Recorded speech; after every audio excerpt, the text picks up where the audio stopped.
प्रदेश समाचार सुरु गरौं। प्रदेश 1 को तेह्रथुमको ग्रामीण भेगमा प्रहरी चौकी स्थापना गरिएको समाचारबाट। तेह्रथुमको छत्थर गाउँपालिकाको पञ्चकन्या र फाक्चामाराका गाउँ बस्तीहरूलाई लक्षित गरी प्रहरी चौकी स्थापना गरिएको छ। प्रहरी चौकी स्थापनापछि यस क्षेत्रका नागरिकहरूले शान्ति सुरक्षा पाउने कुरामा ढुक्क बनेका छन्। एक रिपोर्ट। तेह्रथुमको छत्तर गाउँपालिकाको पञ्चकन्या र फाक्चामारामा झैझगडा र विभिन्न किसिमका दुर्घटना हुँदा गाउँ नजिकै प्रहरी चौकी थिएन।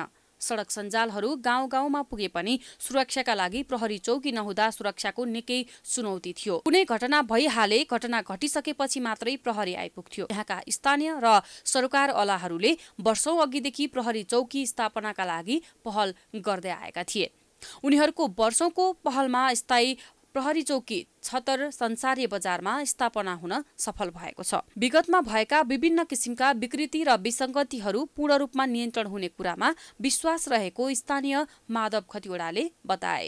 विगतमा यो संसारी बजारमा यो क्षेत्रमा केही त्यस्ता विकृतिहरू विसङ्गतिहरू हुने भए गरेका थिए, तर यो प्रहरी पोस्ट स्थापना भइसकेपछि हामी ती विकृति र विसङ्गतिहरूबाट पूर्ण रूपमा चाहिँ अब सुसज्जित हुनेछौँ र त्यो विकृति विसङ्गतिहरूको अन्त्य हुनेछ भन्ने मलाई विश्वास लागेको छ। पटक पटक जिल्ला प्रहरी कार्यालय, सरकारवाला निकाय र स्थानीय सरकारसँग चौकी स्थापनाका लागि यहाँका नागरिकहरूले ज्ञापन पत्र बुझाउँदै ध्यान आकर्षण गराउँदै आएका थिए। प्रहरी चौकी स्थापना भएपछि विभिन्न किसिमको हिंसाहरू भइरह्यो भने अर्थ नहुने भएकोले सबैले सहयोग गर्न आवश्यक रहेको गाउँपालिकाका उपाध्यक्ष तारा खरेल ढकालको भनाइ छ। यहाँ विभिन्न किसिमका हिंसात्मक घटनाहरू घट्न थाल्यो भने तपाईहरुबाट कसैबाट यहाँ धम्की गाली गलौज उहाँहरूलाई आयो र बस्न नसक्ने अवस्था रह्यो भने यो छत्तर गाउँपालिकाले यहाँ यति चाहिँ हो अत्यन्तै मेहनतका साथ यहाँ ल्याएको यो अर्थ रहन सक्दैन। त्यसकारण यसलाई फुलाउने जिम्मा भनेको आज यो छत्थरवासी, पञ्चकन्यावासी, फाक्चामारावासी र हमरजुङवासीहरूमा विशेष गरेर चाहिँ यसको श्रेय जानेछ भन्ने कुरा म यहाँहरू माझमा राख्न चाहन्छु। प्रहरी चौकीले गाउँपालिकाको वडा नम्बर 3, 4 का साथै 2 को केही क्षेत्रहरूमा सुरक्षा दिने भएको छ। विभिन्न किसिमका अपराधहरूलाई न्यूनीकरण गर्दै नागरिकहरूको जीवन रक्षाका लागि स्थानीयहरूको सहकार्यमा कामहरू अगाडि बढ्ने छत्तर गाउँपालिकाका अध्यक्ष सन्तवीर लिम्बुले बताए। नेपाल प्रहरीले मूलतः नागरिकहरूलाई शान्ति सुरक्षा उपलब्ध गराउनको लागि, खासतः अपराधहरूलाई नियन्त्रण गर्नको लागि विभिन्न किसिमका अपराधहरू समाजमा घट्ने गरेका छन्। ती समाजमा घट्ने गरेका अपराधहरूलाई न्यूनीकरण गर्दै नागरिकहरूको जीवन रक्षाको कामलाई पनि नागरिकहरूलाई मानव अधिकारको ग्यारेन्टी दिलाउनको लागि आफ्नो भूमिका अगाडि बढाउनको लागि मानव अधिकार सबै नागरिकहरूको जीवन रक्षाको लागि एउटा वातावरण तयार गर्नको लागि अनेक हिसाबका हाम्रा विकृति विसङ्गतिहरूलाई नियन्त्रण गरेर अगाडि बढाउने गर्नको लागि प्रहरी चौकीले नेपाल प्रहरीले कामहरू अगाडि बढिरहेको हुन्छ। त्यसो भएको कारणले गर्दाखेरि यो चौकीबाट निर्वाध रूपमा स्थानीय नागरिकहरूको सहकार्यमा कामहरू अगाडि बढ्नेछ।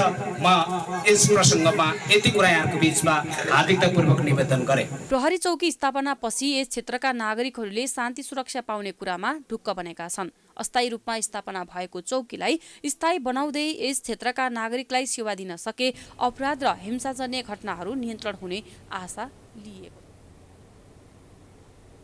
अबको क्रममा प्रदेश 1 को संखुवा सभामा 6 जनाको हत्या गरेको आरोपमा पक्राउ परेका 1 जनालाई प्रहरीले सार्वजनिक गरेको समाचारतर्फ लागौं।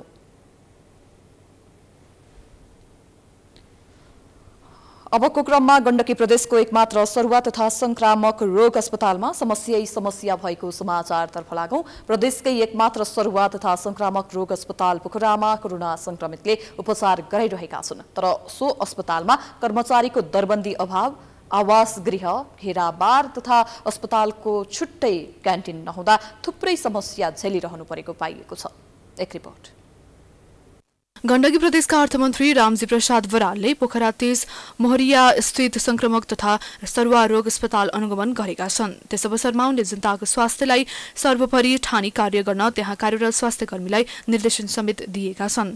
अनुगमनमा गएको मन्त्री बराल सहितको टोलीलाई अस्पताल प्रशासनले औपचारिक कार्यक्रम आयोजना गर्दै अस्पतालको अवस्थाबारे जानकारी दिएको थियो। सरकारले निशुल्क सेवा दिए बापतको शोधभर्ना रकम समयमै पठाउन नसक्दा समस्या भइरहेको, त्यसका साथै दरबन्दी अभाव, आवास गृह घेराबार तथा अस्पतालको छुट्टै क्यान्टिन नहुँदा थुप्रै समस्या झेल्नु परिरहेको अस्पतालका कार्यकारी निर्देशक डाक्टर विकास गौचनले बताए।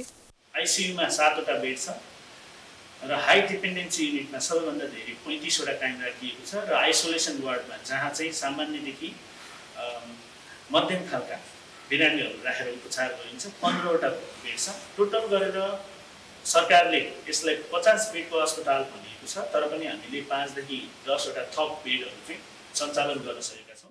अस्पताल सञ्चालक समिति अध्यक्ष कृष्णप्रसाद पौडेलले अस्पतालको गुरु योजना निर्माण गर्नुपर्ने औलाउँदै अस्पतालमा प्राविधिक जनशक्ति अभाव रहेको गुनासो गरे।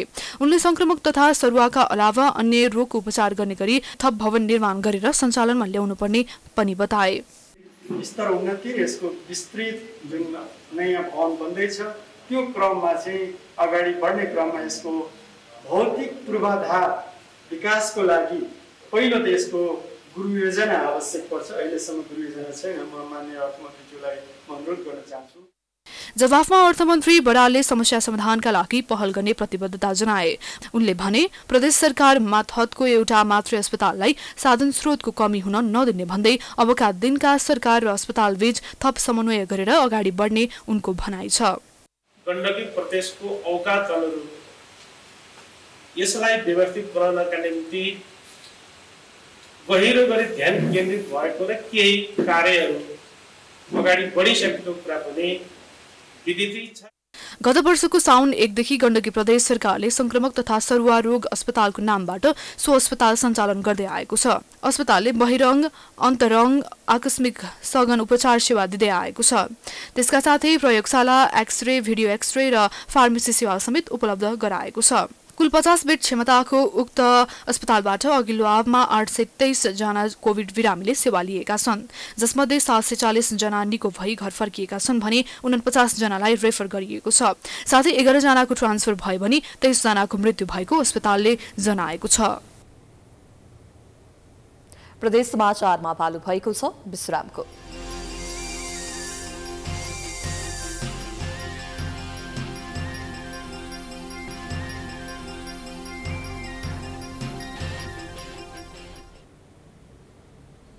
विश्रामपछि स्वागत छ। अबको पालोमा प्रदेश 1 को सुनसरीमा अटो रिक्सा र सिटी सफरीका कारण ट्राफिक व्यवस्था अस्तव्यस्त बनेको सम्बन्धी समाचारतर्फ लागौं। पछिल्लो समय 3 चक्के अटो रिक्सा, सिटी सफारी अहिले पूर्वका मुख्य शहरहरूमा टाउको दुखाइको विषय बन्न थालेका छन्। विद्युतबाट चल्ने सिटी रिक्साका कारण इटहरी, धरान, विराटनगर लगायत पूर्वीका ठूला शहरहरू अस्तव्यस्तको साथै कुरूप बन्दै गएका छन्। सिटी सफारी जथाभावी रोक्ने र ट्राफिक नियम विपरीत कुदाउने गर्दा सडक जाम हुनुका साथै दुर्घटनाको जोखिम समेत बढेको छ। एक रिपोर्ट। पूर्वी नेपालका जिल्लाहरूमा बढ्दो अटो रिक्सा र सिटी सफारीका कारण शहर अस्तव्यस्त बन्दै गएका छन्। नियमन र नियन्त्रण गर्नुपर्ने निकायले चासो नदिँदा शहरी क्षेत्रमा सिटी सफारीका कारण दुर्घटनाको जोखिमका साथै ट्राफिक जाम समेत हुने गरेको छ। सुनसरीको इटहरी लगायतका शहरहरूमा अटो रिक्सा र सिटी सफारीका कारण ट्राफिक हैरान भएका छन्। 2 वर्ष अघिसम्म इटहरी उपमहानगर र प्रदेश 1 ट्राफिक प्रहरी कार्यालयले नियमन र व्यवस्थापन गर्दै आएका थिए, तर केही समय पश्चात दुवै निकायले व्यवस्थापनमा चासो नदिएपछि इटहरी शहरका लागि सफारी व्यवस्थापन चुनौतीको विषय बन्न पुगेको छ। समाधानतर्फ चासो राख्ने निकायहरू मौन रहँदा सर्वसाधारणले दिनौं शास्ति खेप्नु परेको छ। लाइसेन्स समेत नभएका चालकहरूले मुख्य सडकमै चलाउँदा दुर्घटनाको जोखिम उच्च भएको छ भने सवारीको चाप हुने मुख्य सडकमा सिटी सफारी जथाभावी रोक्ने र ट्राफिक नियम विपरीत कुदाउने गर्दा सडक जामको समस्या झेल्नु परेको स्थानीयको गुनासो छ। समस्या बहुत समस्या चोकमा हिँड्दाखेरि अब उतारमा आउँछ आउँदाखेरि आफ्नो ट्र्याकले आउने होइन, सही ढङ्गले आउने होइन, आफ्नो राइट जुन हिँड्नुपर्ने ट्र्याकमा हिँड्नुपर्ने त्यो ट्र्याकबाट आउँदैन, अर्कोले उछिन्छ। त्यसो हुँदाखेरि बाटो काट्ने बेलामा चाहिँ बहुत असुविधा भइरहेको हुन्छ। बढ्दो सवारी साधनको चापका कारण दिन प्रतिदिन सडक साँगुरो हुँदै गएको छ। पछिल्लो समयमा भित्रिएको सिटी सफारीका कारण सडक क्षेत्रमा थप समस्या उत्पन्न भएको छ। साँगुरो र अस्तव्यस्त बन्दै गएपछि सडक व्यवस्थापनको जिम्मा पाएको ट्राफिक प्रहरीलाई पनि समस्या हुन थालेको छ। आवश्यकता भन्दा धेरै सफारीका कारण दुर्घटनाको जोखिम समेत बढेको छ। साँच्चै भन्नुपर्दा अलिकति लङ डिस्टेन्स र त्यस्तै सुविधाको लागि अब त निकट भविष्यमै एसियन हाइवेकै रूपमा पनि विकास भइरहेको हाइवेलाई अलिकति स्वतन्त्र रूपले आवत जावतमा सजिलो बनाउनलाई र त्यसलाई स्वतन्त्र राख्नको लागि पनि सिटी सफारीलाई चाहिँ अन्यत्रै रुट र अन्यत्रैतर्फ डाइभर्ट गरेर स्थानीयलाई पनि सुविधा र प्लस सिटी सवारीको पनि रोजीरोटीलाई हेर्नको लागि चाहिँ हो त्यस्तो अवस्था ल्याउन पाए चाहिँ यसलाई बेटर हुने थियो। रुट पाएको स्थानीय तहभन्दा बाहिरका यात्रु ओसार्न पाइँदैन, तर इटहरीमा भने अन्य स्थानमा रुट पाएका सवारी खुलेआम कुद्ने गरेको पाइन्छ, जसका कारण समय समयमा विवाद बढ्ने र दुर्घटनाको जोखिम समेत बढिरहेको छ। प्राइम टाइम्स टेलिभिजनका लागि सुनसरीबाट विकल रेग्मीको रिपोर्ट। प्रदेश समाचारमा पुनः पालो भएको छ विश्रामको।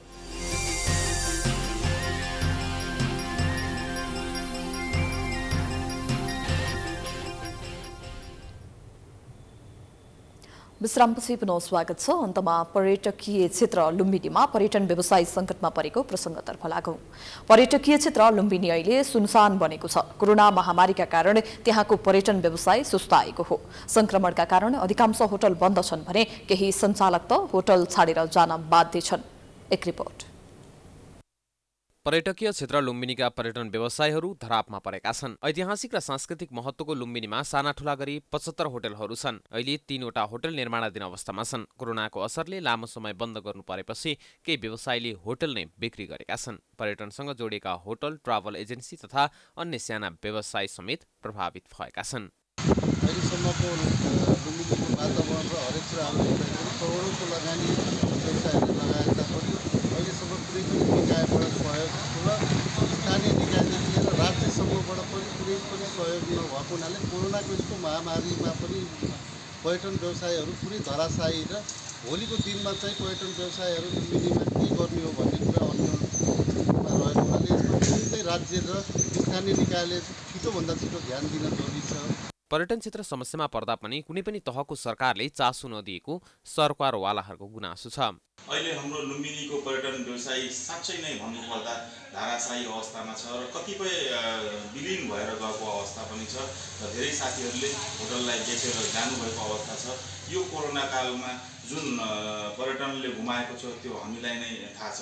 करोडौँको लगानी भए पनि लुम्बिनी अहिले पूर्ण रूपमा सुनसान छ र लुम्बिनीका सबै पर्यटन व्यवसायी, होटल व्यवसायी हामी पर्यटन पुरेर बसेका छौँ। यो समयमा हाम्रो हरेक दिन धेरै नै कठिन रूपमा हामी बिताइरहेका छौँ। बैंकको ऋण तिर्न र कर्मचारीलाई तलब खुवाउन नसकेपछि व्यवसाय सङ्कटमा परेका हुन्। होटल नचलेको चाहिँ लगभग 3.5 महिना जति भइसक्यो। हामीलाई चाहिँ अलिकति गाह्रै भइरहेछ, फाइनेन्सियल प्रब्लमहरू भइरहेका छन्। सरकारबाट केही व्यवस्थितहरू चाहिँ अहिलेसम्म आएको छैनन्, कुनै राहतहरू आएका छैनन् हाम्रो लागि।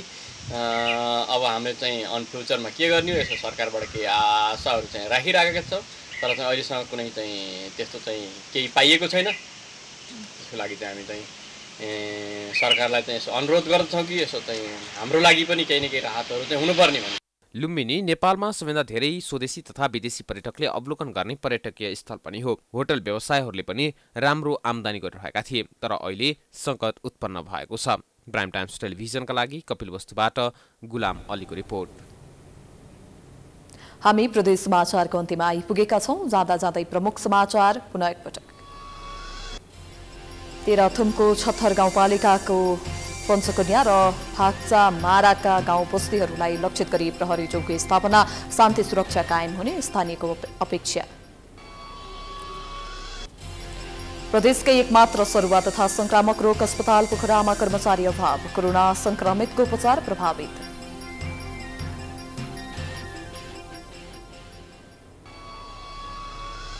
तीन चक्किया अटो रिक्सा र सिटी सफारी पूर्वका शहरहरूमा टाउको दुखाइको विषय बन्दै नियम विपरीत सञ्चालन र जथाभावी पार्किङका कारण दुर्घटनाको जोखिम।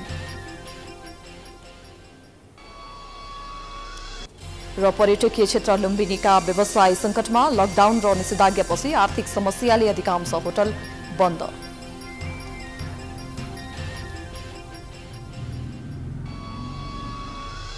प्रदेश समाचार अहिलेलाई सकियो। हेर्दै गर्नुहोला प्राइम टाइम्स टेलिभिजन। नमस्कार।